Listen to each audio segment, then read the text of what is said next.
Alright, so here's my Stok charcoal kettle grill. I gotta clean it. So let's take a look at it. So right here is the ash pan. Right here is holes where you turn the thing and it allows air in, but because it's all greased and clogged up, because I haven't cleaned it in a while, I always just pull this out. And I run it like that. But we're going to take it apart and clean it.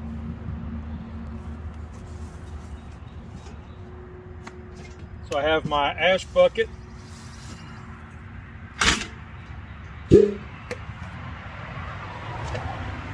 Ran about 3 cooks in it.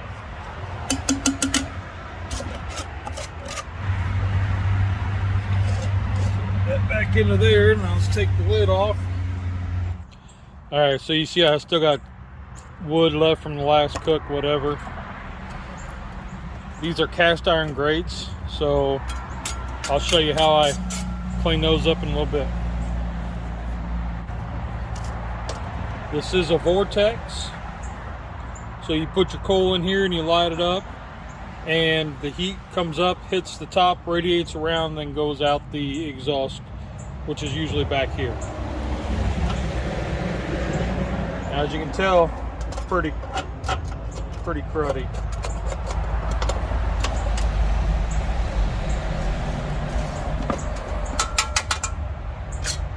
But if you're wondering, that's the vortex. And then this comes out. And then we have all this.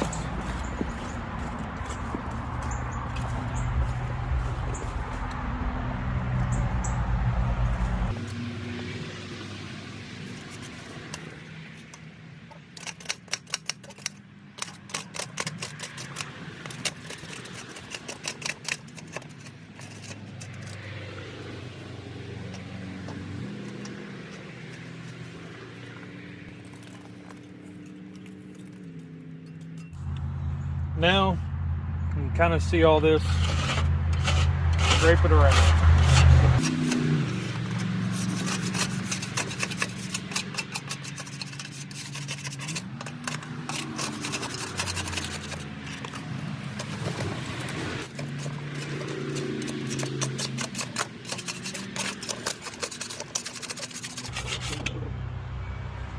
Wow.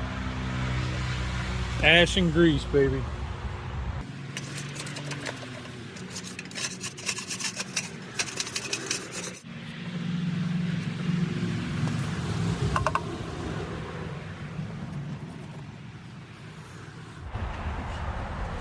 So now if you look down in here, this is the ring that is supposed to turn to allow your air to come in. But as you can see, it's all gummed up and nasty. So scrape some of that out. Let me set it up here.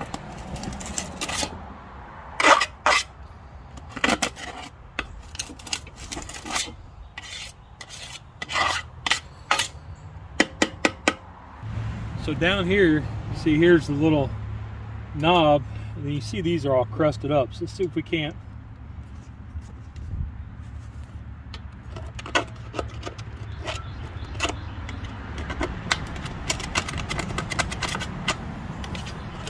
And well, it wouldn't be a train wreck without a little bit of rain, thank the Lord. So what we're going to do is heat it up.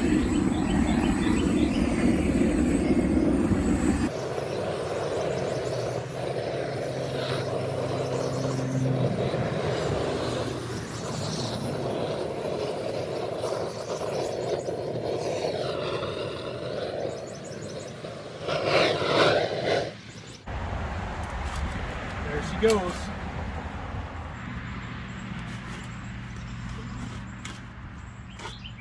That's all the way open. That's closed. That's where it was.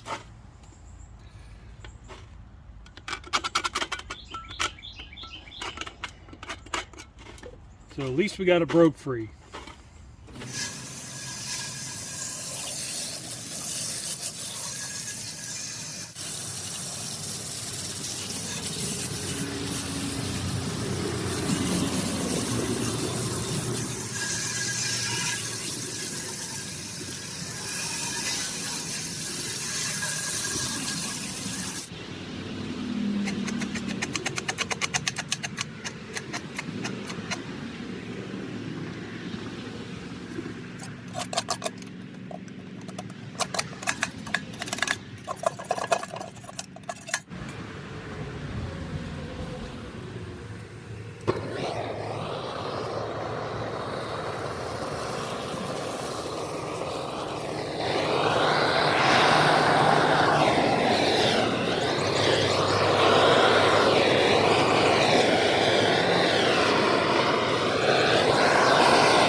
Now the trick with heating this cast iron griddle up is to do it slow.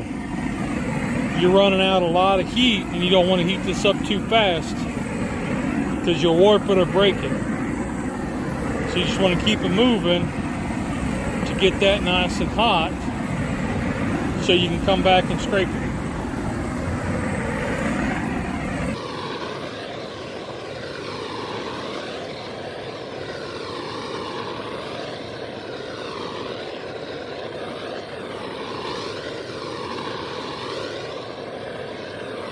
Now that you got it nice and hot, get down in here.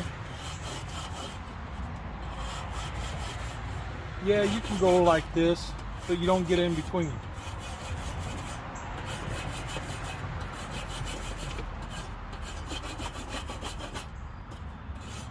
And like this piece doesn't get a lot of use because that's where the vortex sits. So once I get it cleaned out,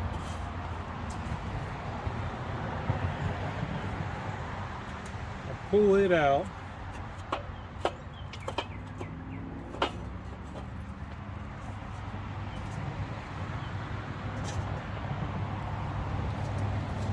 That way you can get in here.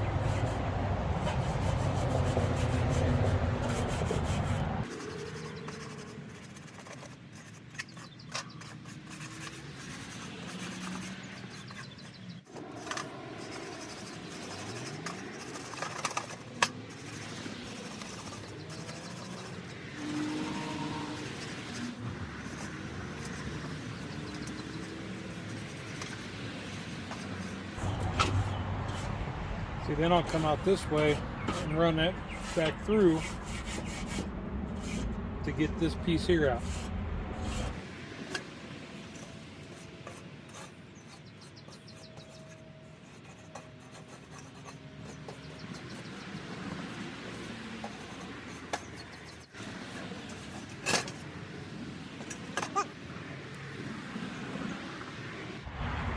The vortex sits in like this.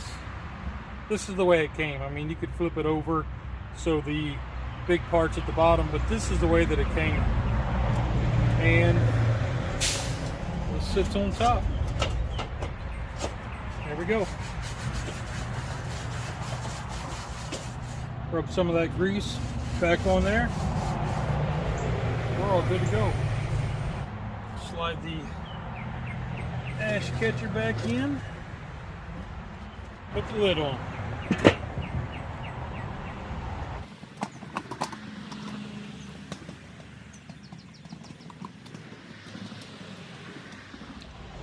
So that's how I clean that grill. That one stays out in front of the garage for my quick cooks. I use it a lot for sausages, burgers, chicken wings, whatever. Something quick. The Vortex is an awesome little thing to have. Great accessory. And I leave that one set up for the Vortex all the time. The Weber kettle that I have sits in the garage, and I pull it out when I want to. But most of the time, that Stok, and I got it on clearance probably about 7 years ago, and for 30 bucks. You know, just watch your clearance sales, and it sits outside all the time. And looks like we're gonna have to do a little bit of leg repair at some point, but hey, that's just more content, right? So we'll see what we get into next. Project is see this ice. I think my door's not sealing right. It could be the door seal, or it could be just needs adjusted. I tried to adjust it the other day and a couple weeks ago, and evidently it ain't worked. But I'm getting drippage down into the refrigerator, so I got to figure this out. How well you can see, the foam's actually in the freezer. These are these little vents, and they were kind of clogged up, so I kind of banged around in there, got some of the ice out of it. And then I also cleaned off the ice here, and up under here where the seal is. Yeah, that was kind of cruddy, so cleaned that out. So let's see if we can't see if it's sealing right, or maybe need to make an adjustment or something. I don't know. With it closed, I mean, it feels tight. The gasket was kind of clumped up down here, but I wonder, I mean, I don't have much play up here. You got a little bit, but you have to really force it. So I don't know, maybe it's okay. We'll check in a couple days. So inside the fridge, I got this up in the top.